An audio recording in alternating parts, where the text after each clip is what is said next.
What's up, y'all? Happy Friday, y'all. Welcome back to Wholesale Fridays with my friend Jonah here. As a Yo, reminder, yo. we're live this time every Friday. Got a $40 million wholesale seller. I think we said some. I think we can round you up, is what we agreed last week. I think you said I'm at 50, bro. you're at 50. You checked this time. I checked, and you know what it was is when you manage like multiple accounts, some Yeah. of them I just literally stopped looking at, and not that they still do that, but like I did like 5 million on an account that I don't do So you anymore you at accidentally all. forgot about 10 million in sales. Yeah, All it's one of right. those. I mean, it's weird when you have partners too, right? So obviously it's not all my profits. Like I'm buying, Yeah, selling yeah, yeah. my accounts, but like managing all this stuff, it's like now I'm starting to streamline to like, okay, one main business. It's way easier. I don't really do like a lot of Sure. random reselling stuff right now. So I'm just trying to keep my account clean. Makes sense. Yeah. So for those of you guys that are popping on in, let us know what wholesale specific questions you guys have, or just anything you're wondering as you're getting into selling on Amazon. And yeah, we'll chop it up for 30 minutes or so. So when you said you had like multiple accounts, were you like brand managing those basically, and now you don't do that anymore? No, not really.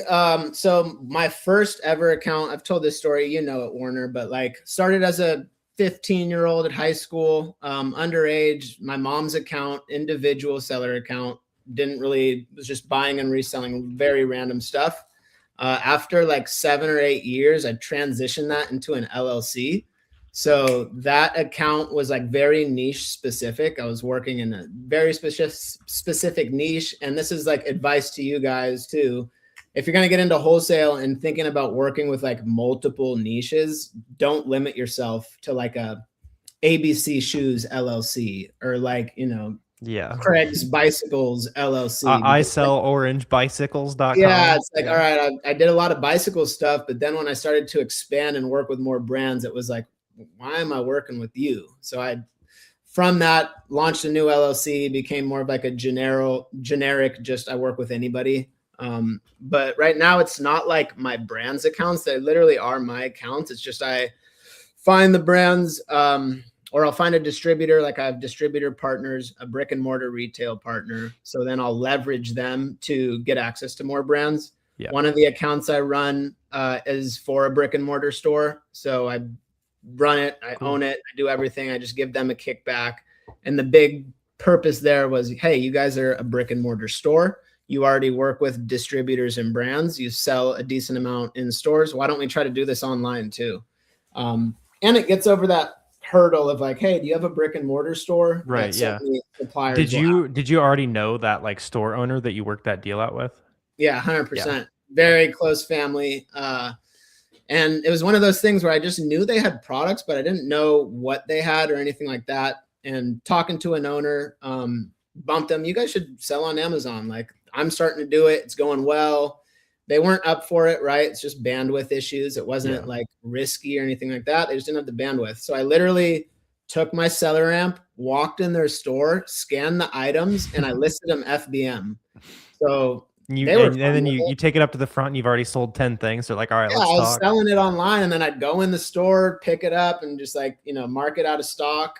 Yeah. So that's how it started. And then from there, just to make it very easy on them, I said, I will purchase all inventory. So with that account, I buy from brands, I buy from distributors. It's invoiced to the retail store. We sell it on Amazon. I manage the Amazon seller account. I manage the online bank account.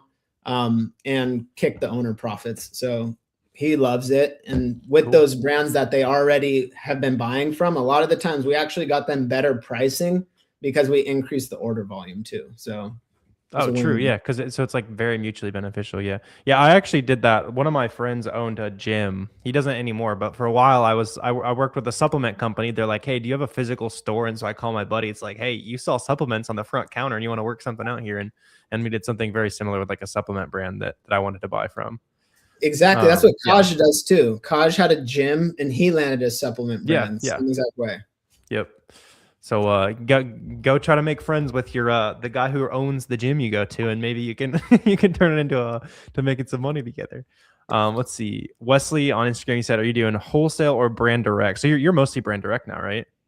Yeah, I do both though. Like I literally think it's the same thing. I think a lot of Yeah. people overcomplicate it, right? So wholesale, even with my brand direct business, I do have some deals where I get a percent of sales, but like 95% of my income comes from buying and reselling. So on the margin. At the end of the day, like it still is wholesale. I'm buying in bulk from these guys. It's just that I go direct to the brand instead. That was actually something I wanted to bring up on the stream too, because it's a common misconception. People are like, hey, I want to get into Amazon. I want to do this thing, but I want to do brand partnerships. I want to do brand direct wholesale. I just don't want to do wholesale. But you're going to earn so many brands through your wholesale suppliers, through your distributors. And if you guys try to skip the distributor phase and skip the wholesale and go direct to brands, you might have success with some guys, but you're also missing just a huge, huge pool of brands. Yeah. I feel like you can usually, like, from a beginner perspective, you can get away with like the $1,500 purchase order at a distributor, like for people that are just like testing the waters too. Like if you go to a brand and you're like, hey, let's work together, and then you send an order to grand, they're like, well, get out. Like, what are we talking about, man? Like, yeah, and it's just like, well, it depends on the brand too, right? So it could yeah, be a grand order, but if they're doing like 3 to 5K sales a month, like who knows, that could get their attention. What I've seen with the brand side of things is a lot of the times it's less about huge capital. It's more like, how are you literally going to add value to the company? So they don't want your $1,000 order, but some brands, they don't even want your $100,000 order. So it's not necessarily a financial thing. It's like, well, if I open it up to you, do you know what you're doing? Are you just going to overbuy and then you have to lower the price to sell through? Like they want strategic partners. So you have to come with value with a lot of the brand relationship side of thing. And then obviously for beginners, distributors don't care about that really. They just want an order. A lot of this stuff you might be ungated to sell, you might be gated on depending on that distributor. They could be legit and their invoices still don't work for ungating.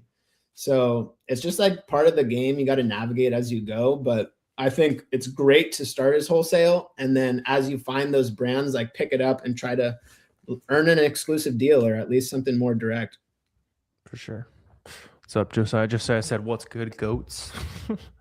Let's see. Dennis said, if you want to get to 10 mil sales, 1 mil profit, what point should you start getting into wholesale? That's interesting. Yeah. Like where do you think like the scaling becomes worth it? Everybody's different. Me and Warner know people that do 10 million in arbitrage and profit 7 figures, right? But they have it completely dialed. They have a team of buyers, they have a team of shoppers. If you enjoy that, continue scaling. If you feel like, hey, I want to dabble with something else, because I do think it's easier to get to those larger numbers with wholesale. You could have one partner, right? Like especially on the brand side. My income's pretty diversified right now, but I do have like 2 brands that carry a lot of the load. And it's just like the level of it, right? That those 2 brands could be bigger partners that do 20 million in revenue a year. So if I was you, figure out like what model you want to exhaust to the fullest, because a lot of people, they do arbitrage, they get to like 50,000 a month and maybe they're a little burnt out and they want to do wholesale, but then they don't realize, oh wait, wholesale also is a ton of work. It's just different work. So you're going to be working regardless. Just figure out what kind of work you want to do. Yeah, because then the other side of the coin is like big wholesale sellers are like, oh, I should get into private label and private. You're gonna go on to something else. And then like we have a guy in the community. He has his own private label brands. He has a successful 7-figure agency, and he joined the group because he wants to get into wholesale. Yeah. Like, just to maybe diversify or also have that option to his business. So everybody's different. Yeah, they all have their pros and cons, and really it's just like picking the thing that you can see yourself doing for a long time and enjoying. And like from a pure scale perspective, like getting to like the 2 to 5 million range with arbitrage is not absurdly difficult. You need systems, you need like good scaling. I think getting past 5 is where you need to have some kind of special sauce, from having done it myself for a long time. Seeing other people do it. Like you have some website loop you're taking advantage of, or like you have a buyer network to get past 5. So if it's your goal to get past 5 million a year, then you'll definitely have to add at least some wholesale. Yeah. And by the way, for those of you guys that are watching, if you want help like scaling your wholesale business, Jonah works directly with Amazon sellers. You guys can check the link down below if you want to hop on a call and talk with Jonah and see what that looks like. They'll like set you up with their first distributor and all kinds of stuff. Super good value there. Let's see. You said you're brand new to FBM/FBA. Can someone explain what the difference actually is compared? So FBM, FBA are just fulfillment methods. Wholesale, you could be doing either fulfillment method, basically, man. Yeah. So FBM, no matter how you source your products, you're shipping it to a customer. FBA, no matter how you sourced it, you're shipping it to Amazon. Wholesale, we're just buying from distributors, brands, that kind of thing. Versus arbitrage, which is what you see me usually talking about, buying from like websites or like in-store retailers and stuff. Just different ways to source your products. And then those are just two different ways to get your products to customers, basically. Let's see. What's up, Marov? Let's see. Can you get sample invoices with distributors to make sure you can ungate before placing the order? You've really got to have a relationship. Yeah. You got to have a relationship there. Like you can't go to a distributor you've never worked with, have no relationship, and ask them to like write up a preliminary one. Main reason is because the invoice has to be shown as paid and shipped. Yeah. So you can't have like a pro forma invoice. You can't have an invoice that doesn't have any shipping details, or at least that says shipped, because Amazon's going to kick your invoice back. So I do have suppliers that'll do that for me. Certain people will do it for, but I wouldn't bank on it. Yeah, because like you're saying, it'll usually have to have actually like shown as shipped. Otherwise, you're not going to have a ton of luck, unfortunately. Let's see, and then Wesley, same guy is asking the other one. He's asking, how do you add value specifically? That's good as well. I know you got good sauce on that. Yeah, great question. So adding value means something different to each partner, right? Are you talking to somebody who's doing $1,000 in revenue a month? Are you talking to somebody who's doing $100,000 in revenue a month? Do they have 20 sellers on the listing? Do they only sell themselves, but maybe for whatever reason, they only sell one of their products, and you go on their website and they have a huge product line that sells well? So if it's that person who maybe they do sell themselves, because everybody says you don't want to go for the brands that there's, less than 3 sellers on. But if it's a really terrible looking brand, I've earned accounts because brands just didn't want to do it. So if you guys come across products and brands and maybe it's all FBM, number one, why aren't you doing FBA? Oh, it was confusing. We tried it out. Too many fees. Okay. So the value for them is, let me help bridge the gap and get your products into FBA Prime. For somebody who has 20 resellers, okay, how many of these guys are authorized versus unauthorized? Like that's something I ask frequently, because then you can get a landscape on the listing. Oh, these 3 guys actually do buy from the brand. These guys don't. One of the values would be helping clean up supply chain, right? Just saying, let's see where these products are coming from. If a product and brand sells really well or decently, and there's one image and the title has 5 words and there's no bullet points, okay, the value for them would be improving their images, improving their creatives, because that does matter on Amazon. But like I said, you kind of have to open the door and start talking with these brands to see what their pain point is, and then you provide value after. For sure, yeah. Let's see. Dennis is pocket watching you sharing the 2025 sales so far. Shoot, let me see. I'll pull it up. I did just shy of 10 million last year. I did more in 2024. Honestly, it's been a capital issue for me. Cash flow has been a little tight. I know that's just a skill issue. I got to get better. But it's not for me. I have good partners. I have good brands. Even without expanding and getting a bunch of new ones, I know I could do more volume with my current partners. Last month I did 753. This month we're at 531. Bang. Yeah. I don't know if Dennis is like 15, by the way, and he's like crushing. He was the one who's asking about hitting 10 million sales. I started, Dennis. Yeah. Use textbooks, baby. Start small. Don't need to blow the budget. Like literally, he's already scaling. I was making thousands of dollars, man, without spending any inventory. Like for the first couple of years, like it literally was just hustling, grinding. Invoices didn't really matter back then, so you could get away with a lot more. but you can start small. Like I know guys that do books still and crush it with books. Margins are killer. You just got to figure out how to source your products consistently. Yeah, for sure. Let's see. Said, why are all supplements gated in OA? They're not. Some brands are, but yeah, you just probably haven't sourced enough products yet. There's always going to be stuff that isn't restricted in each category. Let's see, Hassan, you're saying, you notice the offer count suddenly drops on some products, or the graph disappears for a few days. Does that usually indicate an IP complaint or brand enforcement action? So if you see, like, if you ever see the sales or the seller count drop like off a cliff out of nowhere, and it's not correlated with a sales rank decrease, that, like, you might have seen maybe the product hits TikTok, like hits viral, something like that, right? If there's no like sales explanation for why that would have happened, then it's probably an IP issue. Otherwise, yeah, like you're talking about, how do you tell the difference between an IP complaint and a stock issue? The stock issues would have to be correlated with a sales rank change, if it all happens right at the same exact time. Because usually you'll see, even if a product is like increasing in demand in a way that seller count's decreasing, you're able to still see like that one by one seller count drop off rather than all at once. Let's see, what type of books? I assume you were slinging textbooks and stuff too, right? Yeah, textbooks, 100% textbooks. Yep. Yeah, it's, that's how I feel like it's not quite as common anymore for people to start with used books and stuff, especially since like some of the publishers have gotten weirder about selling their stuff in used condition. But like for like our era of Amazon seller, like all of us started with books. Like like all of us sold a book at one point. Yeah, used books, man. Just used books. And what I would say is, like, what I did was I sold my own textbooks, and then I talked to all my friends, right? Like even in high school, I'm talking. So in high school, you could sell your textbooks back to the bookstore. You literally get like $1.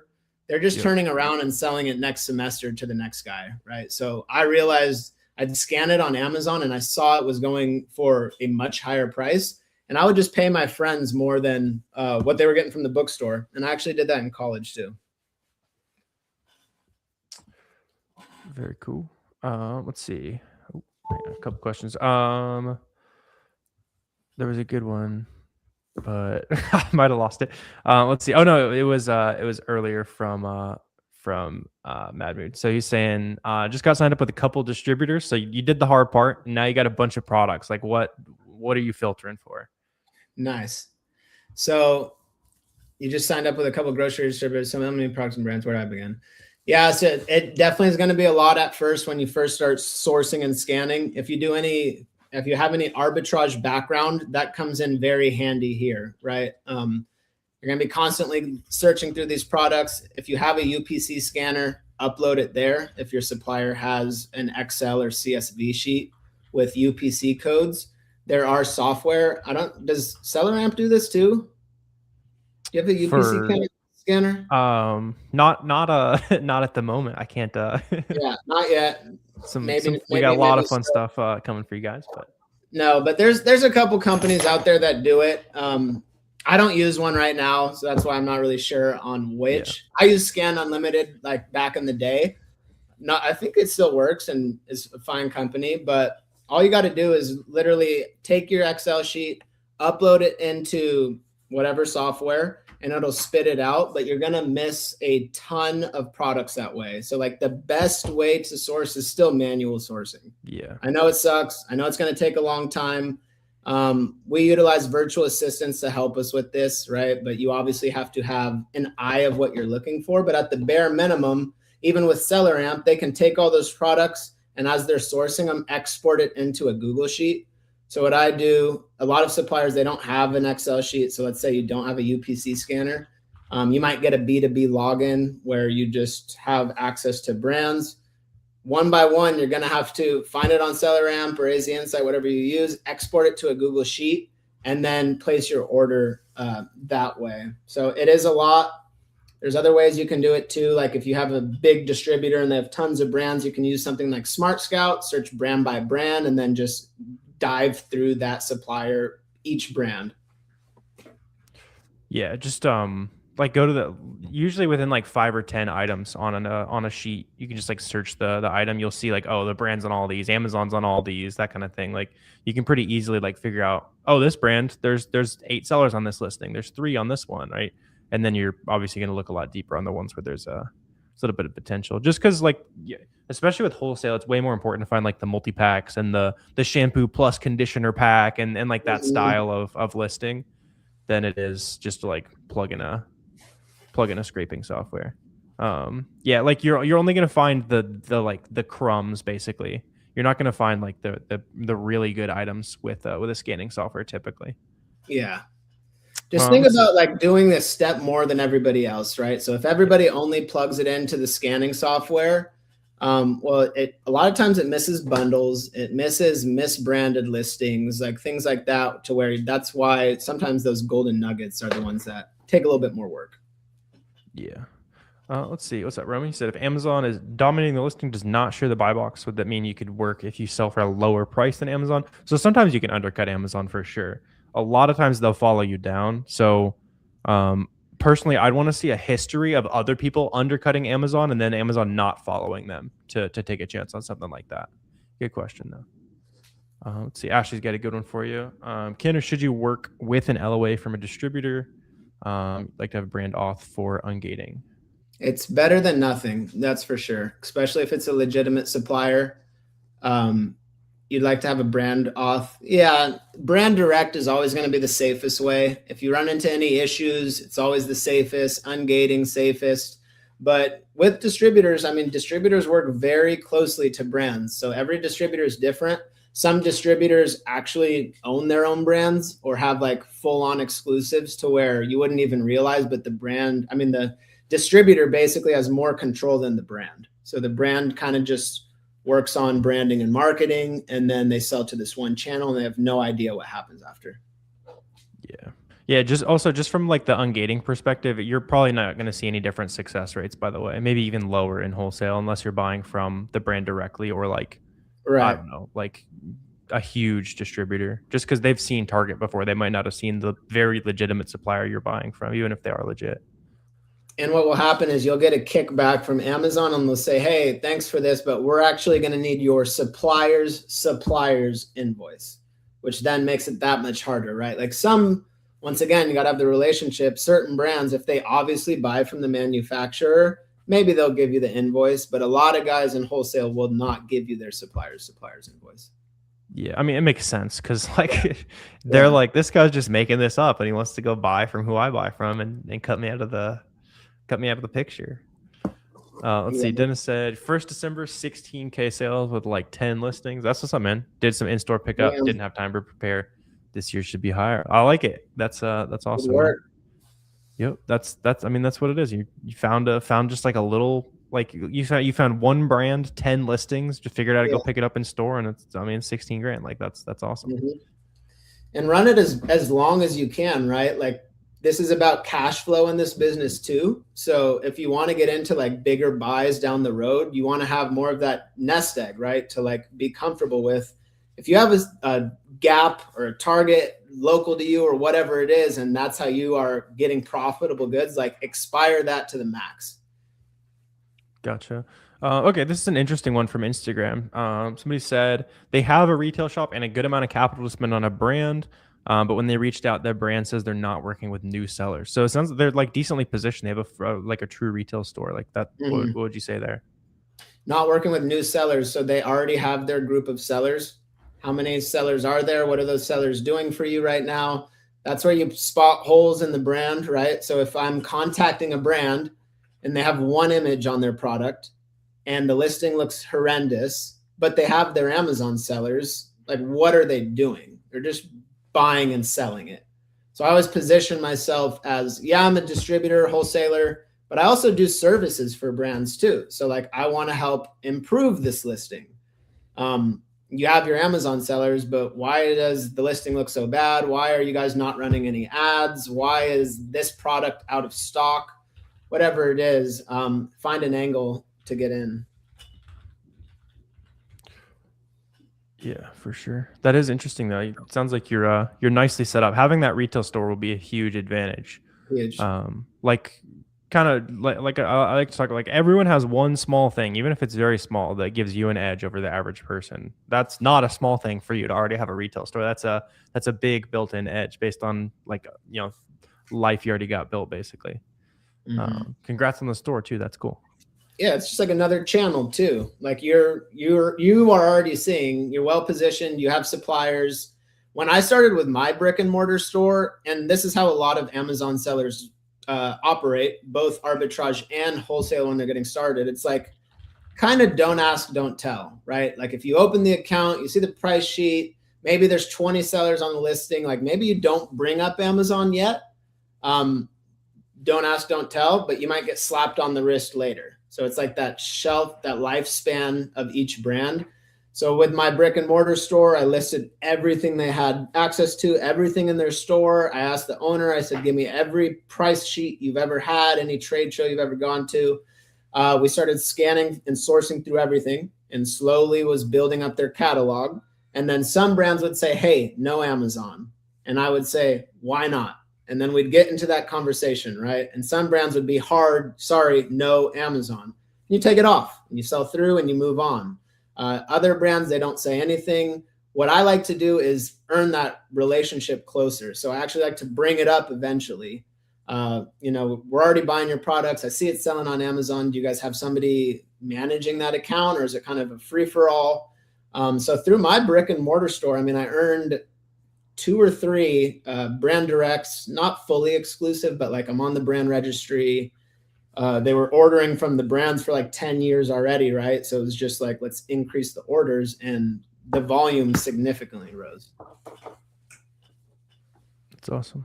Let's see, for brand direct, you're compiling a list of brands to contact, built out a website. How important is it to also have a social media presence for your company? Not important. I have one. People have it, but it's not important.